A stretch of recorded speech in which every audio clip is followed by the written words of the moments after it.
yang buatku mengerti di mana harus ku kembali saat ku hancur dan terhempas di kesalahannya sama.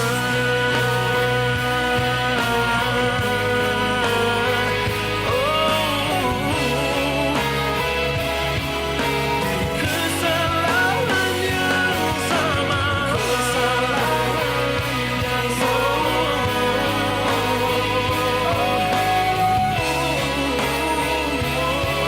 Di kesalahan yang sama.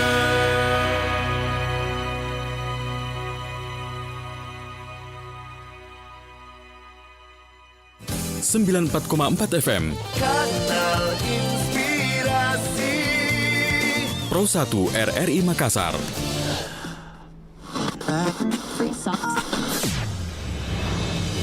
Lintas Makassar Pagi, Pro 1 RRI Makassar, Kanal Inspirasi.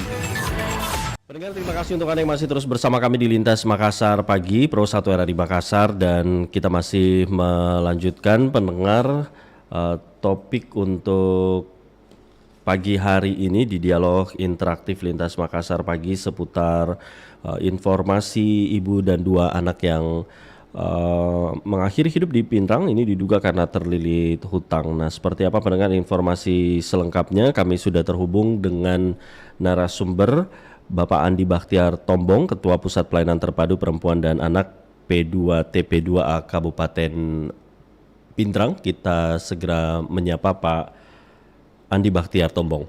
Assalamualaikum, selamat pagi Pak Andi Bakhtiar. Waalaikumsalam.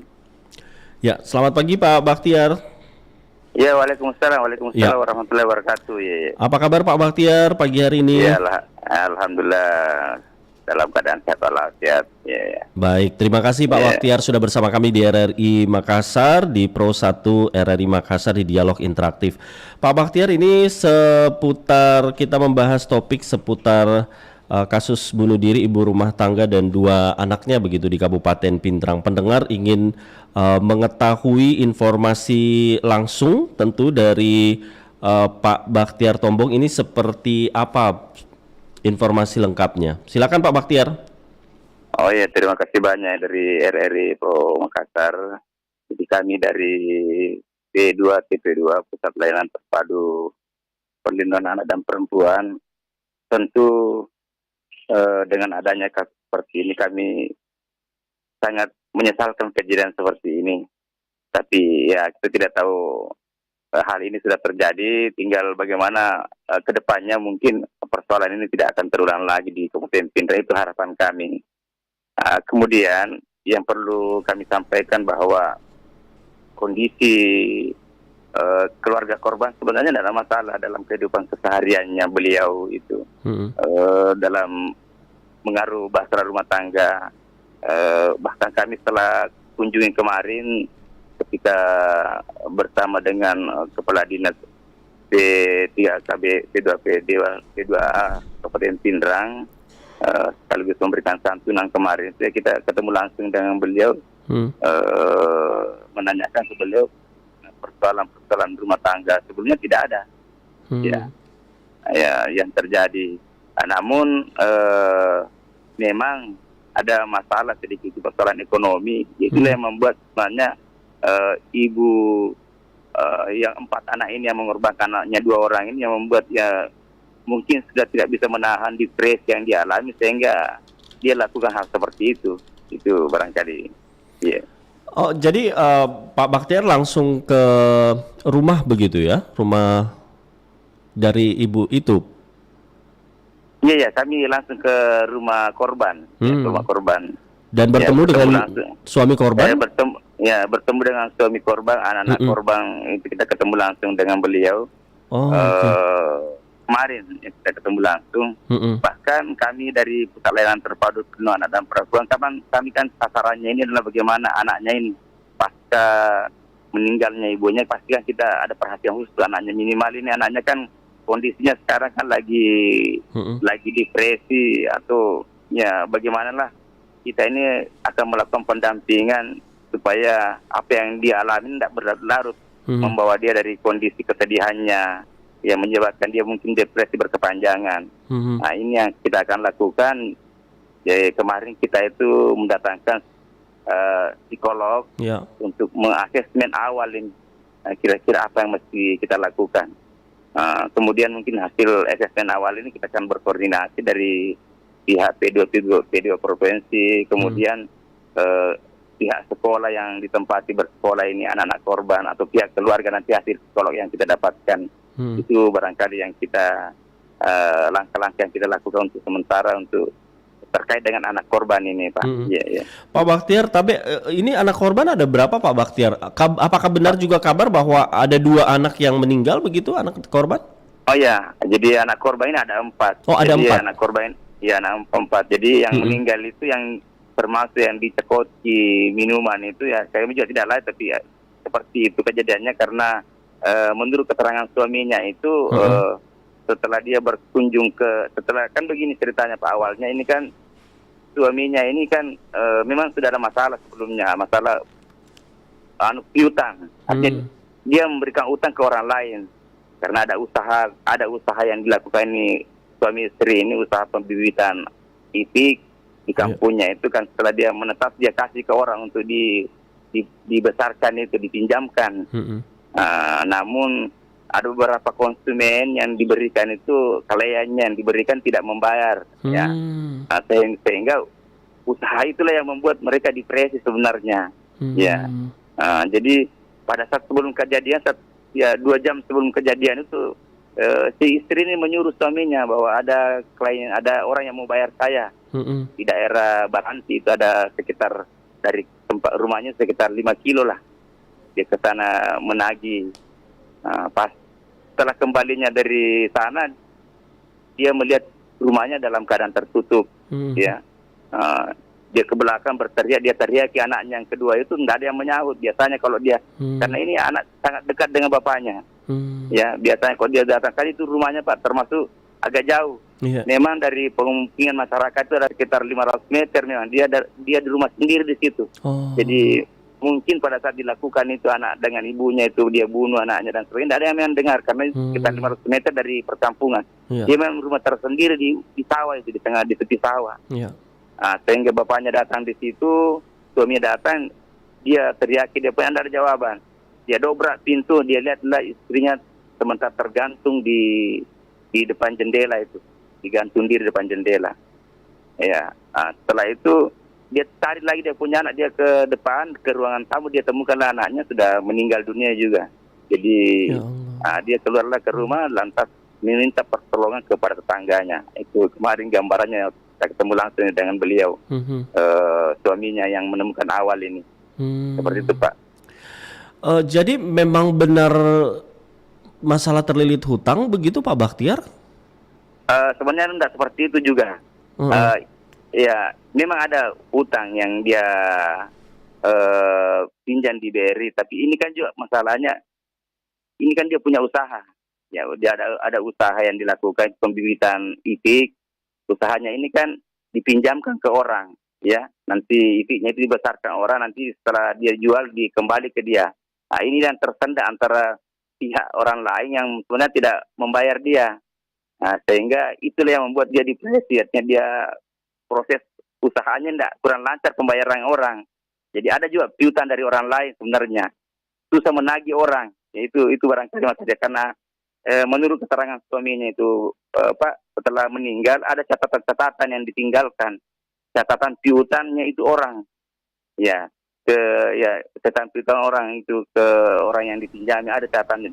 Dia minta tolong, bahkan pesan terakhirnya itu ada rekaman yang dia kirim ini di sosial media kemarin, itu memang benar itu adanya. Isinya apa Pak Baktiar? Catatannya mungkin Pak Baktiar sempat lihat waktu berkunjung, termasuk rekaman suara mengetahui isinya saya apa? tidak sempat lihat, cuma dia jelaskan catatan-catatan itu catatan piutang. Artinya orang yang pernah ambil barang ke dia yang belum membayar. Nah, itu sebelum dia meninggal itu yang dia tinggalkan. Nah, itu yang ditinggalkan itu si korban. Tapi saya tidak sempat melihat itu, hanya bercerita kepada kami itu suaminya. Mm-mm. Itu gambarnya seperti itu. Iya. Mhm. Baik. Untuk dua anak korban lainnya itu di mana pada saat kejadian, Pak Bakhtiar? Dia sementara bersekolah. Ini pun sementara dia ke sekolah. Ini pun anak yang pertama, anak yang bungsu dan yang kedua yang meninggal ini, dia juga sementara di sekolah sebenarnya. Dia menjemput di sekolahnya, bahkan gurunya bertanya, "Bu, anaknya ini kan belum pulang sekolah. Ya Allah. Kenapa kita jemput?" Jawabannya itu, "Ibu, saya punya urusan dengan anak saya ini. Ada semua urus." Dibawalah pulang itu anak ke rumahnya. Karena suaminya sudah pergi tadi, disuruh menagih ke Sidrap.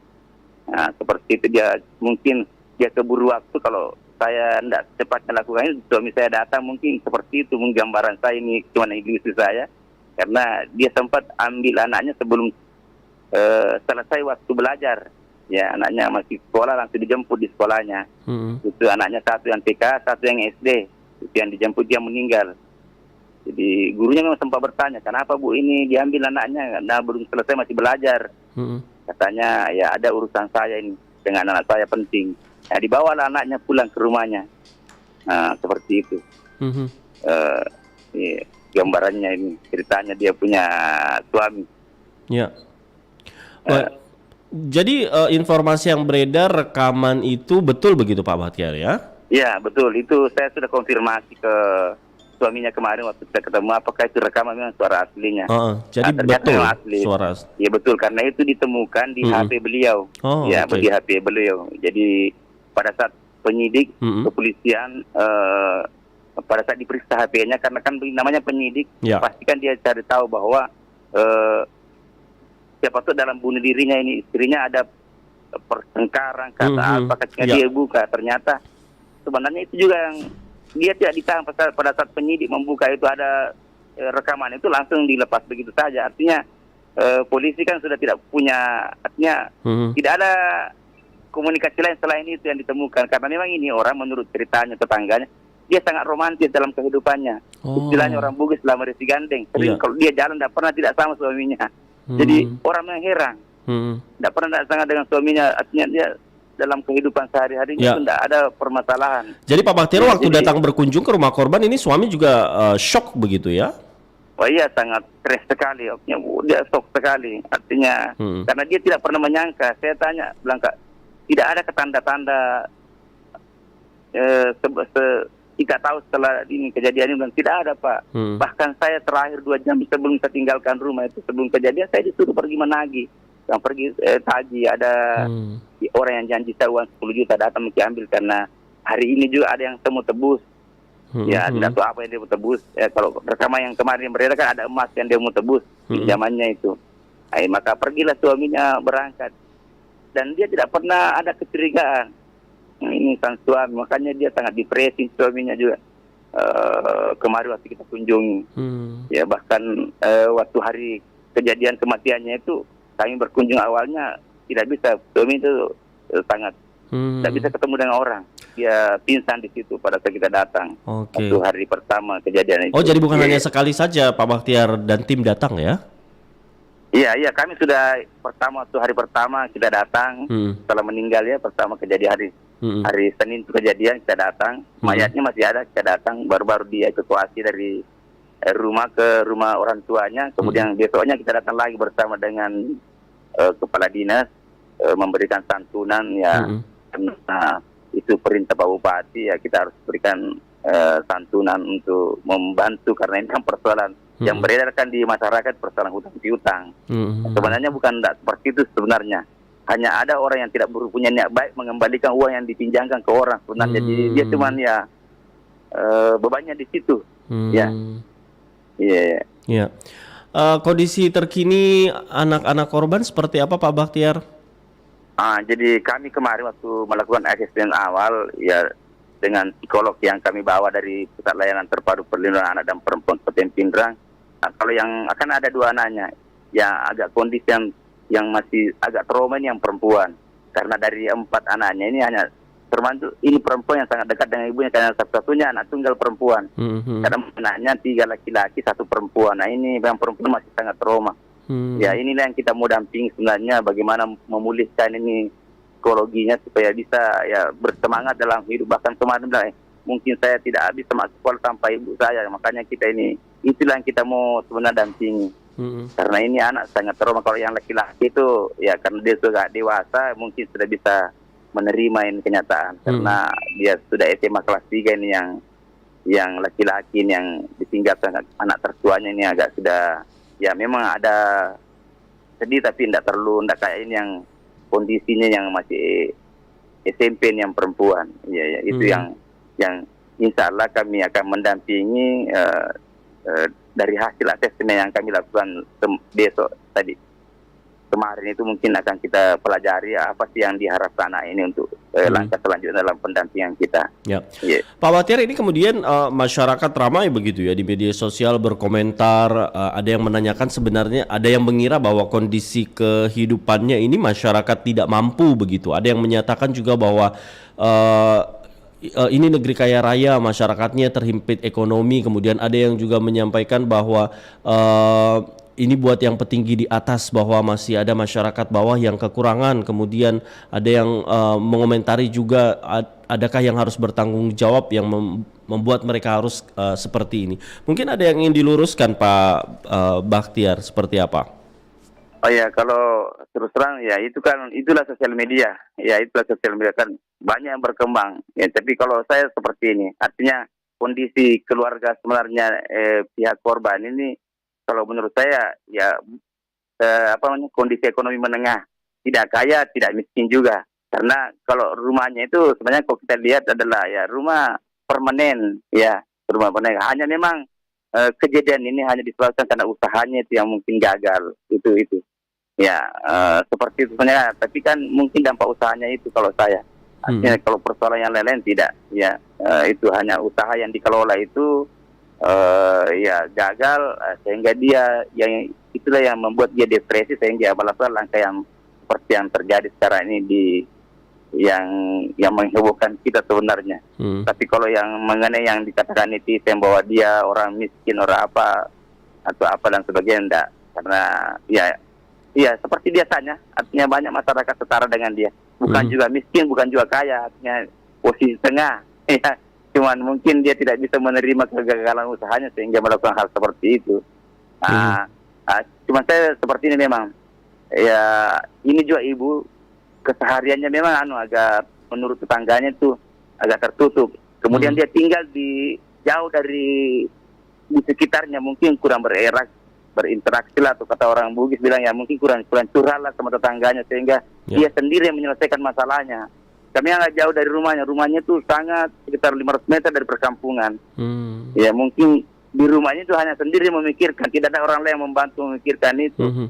Ya tidak seperti kalau bertetangga orang, ada tetangga kiri kanan, mungkin dia bisa curhat atau apa dan sebagainya. Minimal seperti itu ya. Menurut saya seperti itu karena dia teman sendiri memang. Pak Bahtiar, ternyata juga ini banyak kasus begitu, kasus bunuh diri. Kalau membaca berita, menonton, menyaksikan begitu, banyak kasus bunuh diri dikarenakan hutang. Dan bagaimana kemudian agar kasus-kasus seperti ini tidak terulang kembali? Kalau dari P2TP2A sendiri Kabupaten Pindrang seperti apa? Mungkin ada dari kasus ini kemudian ada yang perlu dievaluasi atau Bupati Pindrang menyampaikan sesuatu apa Pak Bahtiar? Ya sebenarnya kan ini Pak, jadi kasus-kasus seperti ini memang adalah kasus yang marak. Ya mungkin tidak marak, tapi banyak kejadian terjadi di Pindrang, artinya bahkan terjadi KDRT apa dan sebagainya. Mungkin begini, karena kalau menurut saya yang perlu diantisipasi ini kita harus bersinergi semua pihak, dari mulai pihak lingkungan, kelurahan sampai tingkat pemerintah untuk bersinergi. Jadi membuat sosialisasi terhadap masyarakat ini kan, ini yang banyak. Ini kan ada rata-rata memang terjadi kejadian ini adalah yang rata-rata usia perkawinannya itu muda, ya perkawinan muda ini. Yang banyak kejadian-kejadian yang tidak bisa menangani persoalan seperti ini kan, termasuk dia menikah muda ini orang karena anaknya sudah 4, usianya masih muda. Jadi ya kalau saya mungkin ya penyebab utamanya ini kayak perkawinan usia muda ini yang menyebabkan mungkin belum siap untuk menikah ya dinikahkan, sehingga ketika dia mengalami persoalan rumah tangga atau keluarga ya belum mapan untuk menghadapi itu. Nah ini yang perlu kita selesaikan. Perkawinan usia muda ini ya supaya tidak terjadi di Kabupaten Pindrang tidak begitu banyak. Sehingga kita semua punya peran di sini, termasuk peran keluarga, orang tua, bagaimana mengurangi ini. Ya, itu seperti barangkali itu yang perlu kita himbau ini ke masyarakat supaya ini tidak terjadi yang seperti ini lagi. Baik. Amin, mudah-mudahan tidak terjadi lagi. Pak Bakhtiar, untuk pendengar kita mungkin saat ini ada yang mendengarkan Pak Bakhtiar, para ibu, para perempuan yang kemudian punya masalah berat, termasuk masalah ekonomi, dan kemudian ada niat ingin mengakhiri hidup. Apa yang Pak Bakhtiar ingin sampaikan? Ya, sebenarnya kuncinya makanya begini, kalau ada masalah kita tolong komunikasikan kepada orang terdekat. Kemudian kedua ya, banyak mendekatkan diri kepada Allah Subhanahu Wa Taala, itu saja intinya sebenarnya. Karena begini, kadang kan orang ya ketika mempunyai masalah dia tidak bisa berkomunikasi dengan orang lain, ya dia tidak bisa menyampaikan masalahnya ke orang lain, minimal orang yang terdekat yang bisa membantu. Ya, sehingga seperti contoh ibu ini, mungkin dia tidak bisa menyelesaikan masalah dan dia tidak bisa menyampaikan ke orang lain. Ya, termasuk suaminya. Karena suaminya menganggap itu bahwa persoalan yang dialami istrinya hanya persoalan sepele sebenarnya, tidak mungkin dilakukan itu. Karena ya biasa, artinya persoalan utang piutang itu yang dialami sudah bukan hari itu saja, sudah beberapa tahun dia kalau usahanya itu, tapi dia bisa selesaikan. Ya, bisa selesaikan. Cuman mungkin ya perlu memang kalau ada masalah yang kita dapatkan perlu kita komunikasikan. Perlu kita sampaikan ke orang yang bisa menyelesaikan masalah kita. Artinya mungkin orang tertentu kita pilih, yang mungkin orang terdekat yang dianggap bisa menyelesaikan masalah kita. Ya, kemudian kedua ya kita dekatkan diri kepada Allah Subhanahu Wa Taala. Ya, seperti itu barangkali solusinya. Baik. Ya, begitu Pak. Ya. Baik, terima kasih banyak Pak Andi Bakhtiar Tombong, Ketua Pusat Pelayanan Terpadu Perempuan dan Anak P2TP2A Kabupaten Pindrang. Terima kasih Pak untuk waktunya di RRI Makassar, menyampaikan informasi terkini dari keluarga korban. Sehat selalu dan selamat melanjutkan aktivitas Pak Bakhtiar. Oke, terima kasih banyak Pak sudah menghubungi kami. Assalamualaikum warahmatullahi wabarakatuh.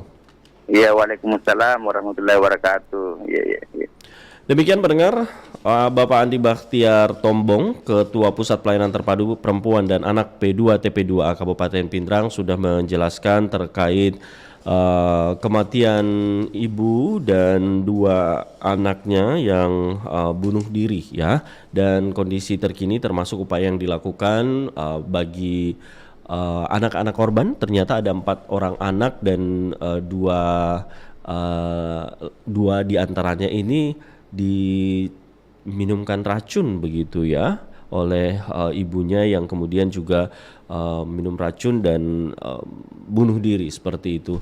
Dan untuk Anda pendengar yang juga ingin bergabung bersama kami, ingin berkomentar, Anda boleh menghubungi kami melalui telepon interaktif di 0821 3333 9440. Kami kembali sesaat lagi.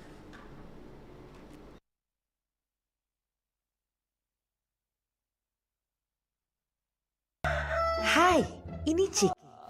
Orang menyebutnya Ciki Double alias Ciki doyan belanja. Belanja dulu ah. Bentar-bentar belanja, ketemu barang bagus sedikit langsung beli. Tapi kalau lagi kepepet, Tik, pinjem duit dong. Mau bayar kos nih. dia mulai cari pinjaman. Tapi sayang, uangnya malah dipakai belanja lagi. Ada diskon. Belanja lagi ah. Sampai akhirnya Iki, bayar utang hoi. Halo? Mbak, angsurannya kapan mau di-store? Ciki, uang kos kapan dibayar? gaya hidup konsumtif bisa mengancam kesehatan mental dan finansial. Yuk belanja sesuai kebutuhan, bukan keinginan. Muka senang semua Pasti ada yang enak ini. Lihat nih bro, uang banyak bro. Wih, uang banyak dari mana Bagi dulu. Biasa, pinjaman online. Cara gampang dapat uang. Pakai cicil tiap bulan. Nyaman abis. Cari perkara kau nih. Awas pinjaman ilegal. Pinjol itu bunganya besar. Baru kalau kau lupa bayar, siap-siap viral su. Kau pemuka dan foto KTP mereka sebar di semua nomor kontak. Eko, iya kak? Ih, maksud saya. Itu berarti macam begini nih. Makanya tanya-tanya dulu. Jangan langsung tergiur dengan uang banyak. Pintar sedikit kok. Bijaklah memilih pinjaman. Percayalah kepada perusahaan keuangan yang diakui OJK. 94,4 FM. Kanal Inspirasi. Pro 1 RRI Makassar.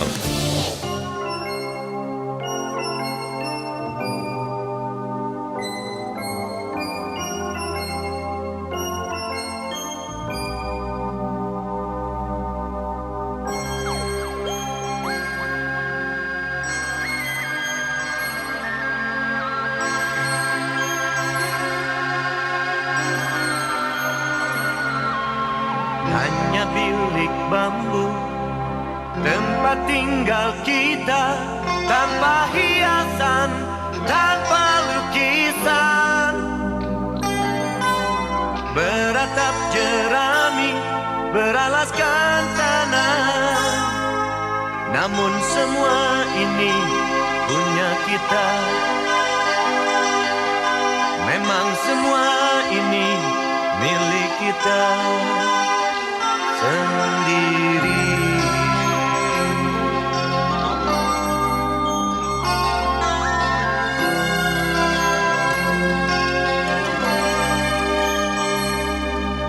Hanya alang-alang pagar rumah kita, tanpa anyelir, tanpa melati.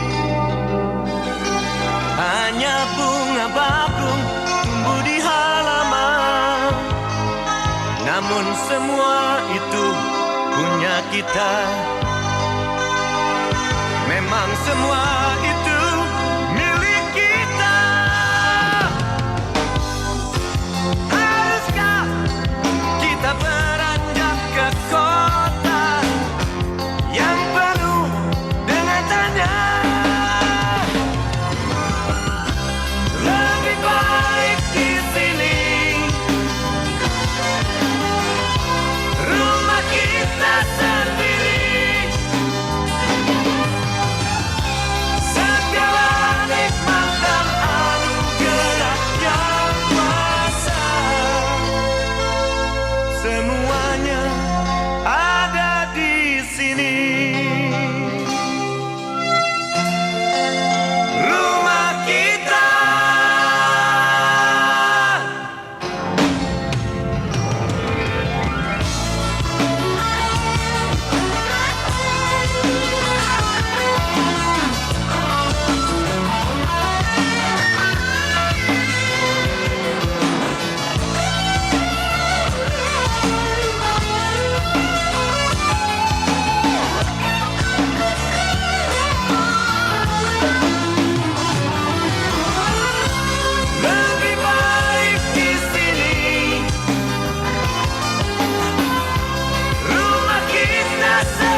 Pendengar Pro 1, terima kasih untuk Anda yang masih terus bersama kami di Lintas Makassar pagi, dan kita masih membahas informasi mengenai ibu dan 2 anak yang mengakhiri hidup di Kabupaten Pindrang ya. Ini karena tadi menurut penjelasan Ketua Pusat Pelayanan Terpadu Perempuan dan Anak Kabupaten Pindrang, karena masalah ekonomi, utang piutang seperti itu, dan yang kemudian menyebabkan ibu rumah tangga berinisial B bersama kedua anaknya ini ditemukan tewas pendengar pada Senin lalu, termasuk juga ini ternyata ramai ya video yang beredar, termasuk juga rekaman voice note pesan suara dari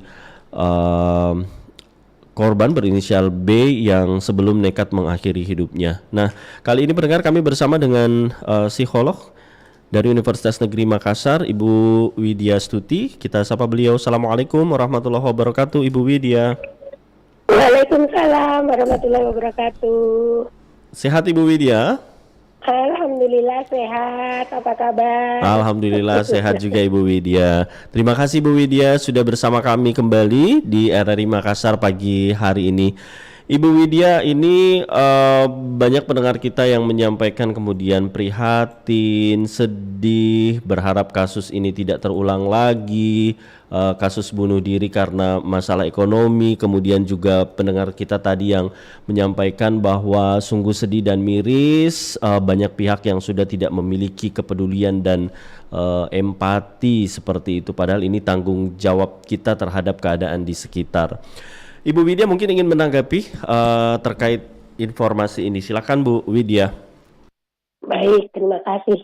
Jadi memang sebenarnya ya orang itu kalau sebelum untuk kasus seperti ini ya gitu ya, itu biasanya sebelum orang mengakhiri hidupnya itu biasanya memang dia sudah membuat tanda minta pertolongan sebenarnya gitu ya. Hanya saja terkadang lingkungan sekitar itu tidak peka atau kurang aware gitu bahwasanya sebenarnya orang ini minta tolong gitu.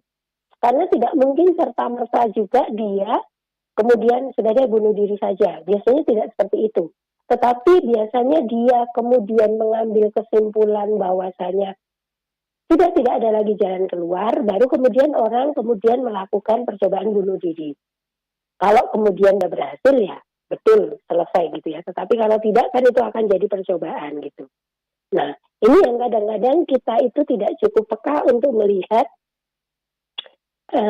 orang mengibarkan bendera putihnya gitu. Itu tanda-tandanya gimana sih Bu Widya? Ya bisa saja dia kemudian entah terucap, mungkin dianggap orang mungkin tidak serius gitu ya, atau guyonan atau apa. Misalnya saja kayaknya lelah deh aku dengan hidup ini. Kok kayaknya saya punya jalan keluar ya. Saya capek. Saya mau mengakhiri hidup saya saja deh. Kayaknya mati mungkin lebih baik buat saya. Nah, kata-kata seperti itu sebenarnya itu adalah sign. Ya, tanda-tanda gitu. Bahwa kemudian dia sudah betul-betul merasa helpless, merasa tidak berdaya karena kemudian teriakan minta tolongnya pun kemudian tidak ditanggapi oleh orang lain gitu. Nah ini biasanya yang kemudian membuat akhirnya dia merasa ya sudah deh lebih bagus saya selesaikan saja deh dengan caraku gitu. Dia berpikir dengan bunuh diri selesai, padahal sebetulnya mungkin juga tidak gitu ya. Masalah kan tetap akan ada gitu. Ya, Bu Widya, ini karena, dari penyampaian tadi Pak Bakhtiar dari P2TP2A Kabupaten Pindrang yang berkunjung ke sana dan sempat berbincang dengan suaminya pun kaget begitu. Ada masalah ini, tetapi tidak menyangka bahwa istrinya akan melakukan bunuh diri. Keseharian pun tidak sampai akhir pun ini tidak ada cekcok mempermasalahkan karena ini sudah lama begitu. Termasuk pribadi IRT berinisial B ini katanya tertutup begitu Bu Widya. Iya, baik. Iya. Jadi terkadang karena memang kenapa seseorang kemudian menutup gitu ya? Karena mungkin selama ini gitu ya, misalnya pun dia sudah bicara, ibaratnya mungkin sudah pernah bicara tetapi kemudian tidak mendapatkan respon seperti yang diharapkan, orang kemudian berpikir ngapain juga saya mesti ngomong gitu, nggak ada gunanya gitu. Itu yang sering terjadi gitu ya. Jadi dia sudah berusaha menyampaikan, tetapi kemudian tidak direspon seperti yang dia harapkan. Itu yang kemudian membuat orang ini menjadi helpless. Saya ngomong pun nggak ada gunanya gitu. Jadi harusnya seperti apa Bu Widya? Kalau misalkan ternyata seperti itu begitu, tidak mendapatkan respon seperti yang kita harapkan dan akhirnya ya sudahlah muncul pikiran bunuh diri misalnya? Iya, jadi misalnya saja sebetulnya kan begini, ini case-nya ibu-ibu ya, sering kita dengar cerita dari para ibu-ibu gitu ya. Kadang-kadang mereka itu butuh kalaupun misalnya lagi curcol gitu ya, curhat gitu ya, biasanya kan kepada suami mau siapa gitu ya, atau orang-orang terdekat lah, itu biasanya butuhnya didengerin kok gitu. Cuman kadang-kadang tidak ada waktu atau kemudian disibukkan oleh hal-hal yang lain sehingga tidak ada kemudian telinga yang mau mendengar.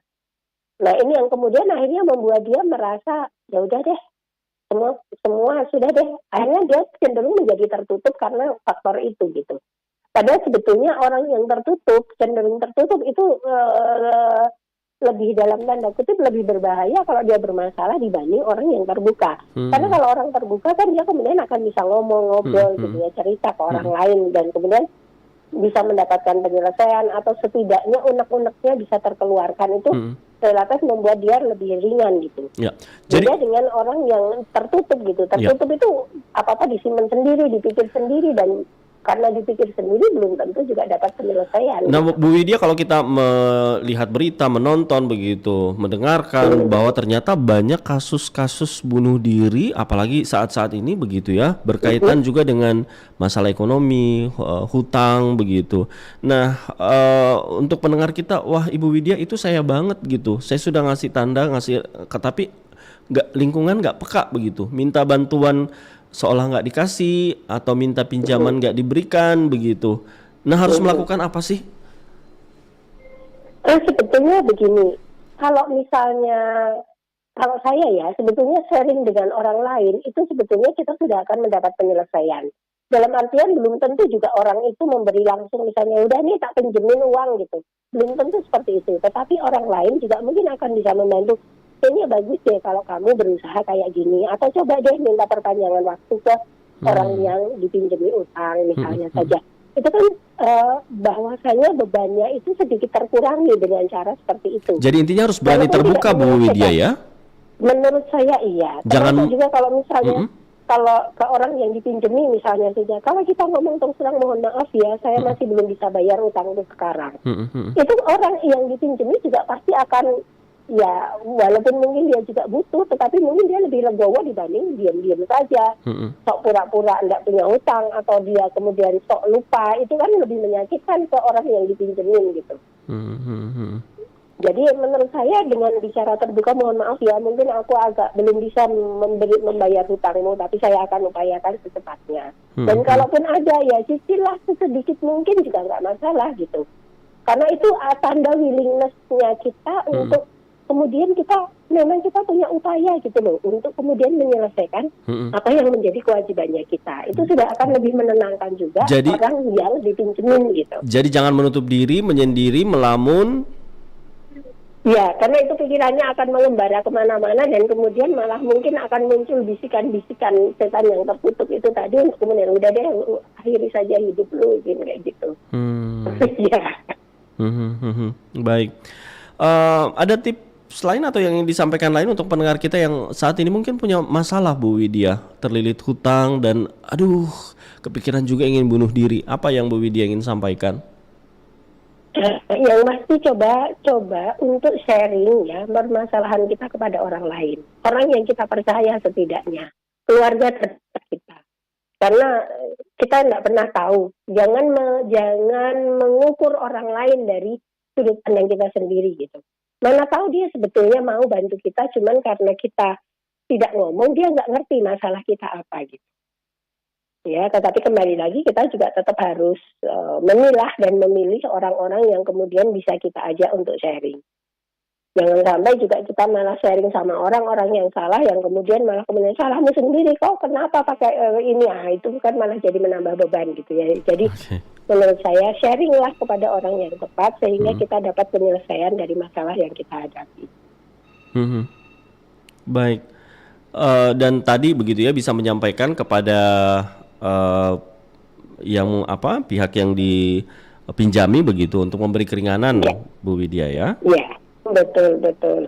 Dan kemudian bagi yang istilahnya dicurcoli, dicurhati gitu ya, dengarkan saja. Setidaknya kalaupun kita tidak bisa membantu, kita membantu dengan menyediakan dua telinga kita untuk mendengarkan keluh orang-orang ini. Itu udah lebih dari cukup telinga itu untuk mendengar begitu ya? Bukan malah memojokkan, Bu Widya? Iya, sepertinya begitu ya. Dengan mau mendengar kemudian membesarkan hati. Tidak ada itu masalah yang tidak selesai. Kita hanya bersabar dan berupaya. Saya pikir dengan kata-kata seperti itu udah cukup ngademin ya. Kalau Bu Widya melihat kenapa ini kasus bunuh diri karena himpitan ekonomi banyak terjadi begitu, Bu Widya? Ya, karena bagaimanapun juga memang kondisi kemarin kita diterpa pandemi itu luar biasa ya. Perekonomian mau tidak mau goncang gitu ya. Nah, kemudian juga kembali lagi kalau kita kemudian tidak bisa, kita memang kayak mulai hidup baru gitu ya. Yang tadinya begini kemudian kita jadi susah ya, mau tidak mau kita harus merombak cara hidup kita lah. Ya, yang tadinya boleh kemana-mana, yang tadinya bisa jajan di mana-mana, kita kemudian harus mengurangi, kemudian harus kreatif dengan kalau untuk anak-anak ya, anak-anak kecilnya yang biasanya jajan ya udah deh dibikinin jajanan sendiri yang mungkin itu juga akan bisa menekan pengeluaran dan sebagainya. Kita sendiri juga memang mau tidak mau harus lebih kreatif setelah kondisi pandemi kemarin yang mau tidak mau secara ini memang menurut saya memang mempengaruhi sekali ya perekonomiannya kita, belum lagi ditambah sekarang ini kenaikan BBM yang mau tidak mau, pokoknya semuanya runtutannya banyak banget deh kalau kita mau bahas gitu. Tetapi kembali lagi menjadi perempuan itu menurut saya kita harus cerdas dalam menghadapi ini semua gitu. Baik. Nah, Bu Widya, ini terkait kasus hutang begitu. Misalkan nih sebelum berhutang apa sih yang perlu menurut Bu Widya yang perlu difikirkan atau dampak psikologis ketika berhutang misalnya? Ya, yang pasti kalau kita berhutang kita memang mau tidak mau kita harus berhitung. Dalam artian begini, saya punya hutang sekian, ya itu berarti akan harus kemudian bisa menyelesaikan hutang itu dalam jangka waktu kapan gitu. Itu harus kemudian kita pikirkan. Jangan sampai asal tabrak sana tabrak sini gitu. Karena itu yang kemudian membuat jadi frustasi kan seperti itu. Karena kita tabrak sana tabrak sini, gali lubang tutup lubang, itu yang akan membuat kita lubangnya semakin lama semakin besar sehingga akan susah buat kita menutup gitu. Jadi memang mau tidak mau kita harus menyesuaikan kekuatan kita dengan kemampuan kita dengan keinginan kita. Ya, jadi seperti itu. Jadi kalaupun mau dalam tanda kutip ya, kita itu belanja itu harus berdasarkan apa yang kita butuhkan, bukan yang kita inginkan. Karena kalau mengikuti keinginan akan banyak sekali dan kita nggak akan mampu gitu. Tapi kalau berdasarkan penting nggak ini dibeli, oh penting ya belilah. Kalau nggak penting ya nggak usah dulu lah. Gitu. Mengingat kondisi perekonomian kita yang lagi kayak gini gitu. Baik. Nah Bu Widya, ini untuk pendengar kita yang mungkin atau ada tanda-tanda itu tetapi tidak mencoba untuk cari bantuan dan ini sudah terganggu kesehatan mentalnya, apa yang Ibu Widya ingin sampaikan, Bu Widya? Baik, sebetulnya saya orang yang optimis ya, bahwasanya tidak ada masalah yang tidak bisa kita selesaikan. Hanya tergantung pada upaya kita dan bagaimana kita minta sama yang di atas yang punya segalanya untuk kemudian membantu menyelesaikan masalah kita. Ya, ininya kan seperti itu. Kita berupaya dan kemudian setelah kita berupaya kita berpasrah. Tapi berupaya dulu baru berpasrah. Jangan berpasrah dan kemudian menyerah. Tapi berupaya dulu baru kemudian berpasrah, minta sama Allah semoga dimudahkan semua langkah kita sehingga semua permasalahan kita bisa terselesaikan. Baik. Nah Bu Widya, untuk pendengar kita yang mungkin, Bu Widya saya sudah berupaya, saya sudah berpasrah, tapi kok masih buntu begitu? Baik, jadi kadang-kadang kan kita ini jangan berupaya kemudian melihat dari perspektif kacamata kita ya. Kadang-kadang Allah kasih kita tapi kita nggak nyadar gitu. Karena apa? Karena ditutup oleh perspektif kita gitu. Jadi kita kemudian perlu membuka pemikiran kita, membuka berpasrah itu dalam artian gini. Allah sudah kasih, tapi lu nggak mau nerima gitu. Gimana caranya gitu? Sampai seperti itu. Jadi kadang-kadang kita itu perlu, oh ya mungkin Allah kasih kita baru sedikit, ya udah diterima dulu sedikit itu gitu. Siapa tahu dari sedikit itu kemudian kita bisa membuka jalan untuk kemudian mendapatkan yang lebih banyak lagi. Jadi misalnya ada peluang ditawarin orang gitu ya, mau nggak kalau kayak gini? Tapi kita pikir, gajinya dikit amat gitu. Misalnya saja. Padahal sebetulnya mungkin siapa tahu dari situlah kemudian kita mendapatkan jalan untuk yang lebih banyak lagi. Jadi jangan melihat dari perspektif kita, tetapi kemudian berpasrah itu kemudian juga membuka hati kita untuk kemudian, oke, mungkin ini jalan yang diberikan Allah untuk kita. Jangan kemudian, kok kayak gini sih jalannya gitu. Ya, kadang-kadang kita kayak gitu, melihat sesuatu itu dari kacamata kita. Ya. Padahal Allah sudah kasih, cuman kita nggak merasa bahwa kita dikasih. Jadi intinya ngeluh aja terus gitu.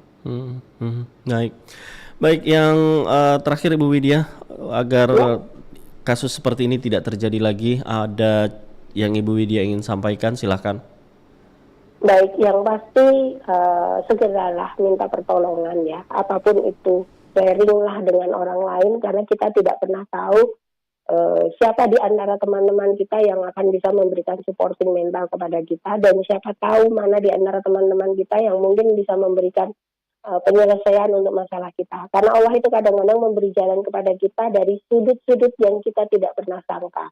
Jadi berbaik sangkalah bahwasanya Allah itu tidak akan memberikan ujian kepada kita melewati batas yang kita mampu. Jadi insya Allah apapun itu ujiannya pasti kita akan mampu melewati. Amin. Baik. Terima kasih Bu Widya untuk nasihat, untuk motivasi yang diberikan. Ini mudah-mudahan memberikan pencerahan, menyejukkan begitu untuk pendengar kita yang mungkin sedang tertimpa masalah atau terlilit hutang, dan kita doakan mudah-mudahan segera bisa keluar dari masalahnya, segala jenis hutang ini bisa segera lunas begitu Bu Widya ya. Baik, amin. Terima kasih banyak Ibu Widya Stuti sudah bersama kami di RRI Makassar. Sehat selalu Bu Widya. Selamat melanjutkan aktivitas. Terima kasih. Assalamualaikum warahmatullahi wabarakatuh. Waalaikumsalam warahmatullahi wabarakatuh. Pendengar, demikian Ibu Widya Stuti yang menyampaikan bahwa untuk Anda yang saat ini mungkin punya masalah agar tidak terjadi lagi begitu ya kasus bunuh diri karena impitan ekonomi, segera minta tolong, sharing dengan orang lain karena kita tidak tahu begitu ya siapa yang kemudian dikirimkan oleh Allah untuk menjadi ngasih bantuan atau ngasih support begitu, dan kata Ibu Widya tadi terus berbaik sangka kepada Allah bahwa tidak ada masalah yang tidak bisa diselesaikan. Terima kasih pendengar untuk Anda yang sudah bersama kami di Dialog Lintas Makassar pagi untuk hari ini, membahas terkait berita viral ibu rumah tangga dan 2 anaknya yang mengakhiri hidup di Pindrang karena masalah ekonomi. Dan pendengar, akhirnya saya Idam bersama pengarah acara rekan Hayati dan rekan Maman undur diri. Assalamualaikum warahmatullahi wabarakatuh. Lintas Makassar pagi.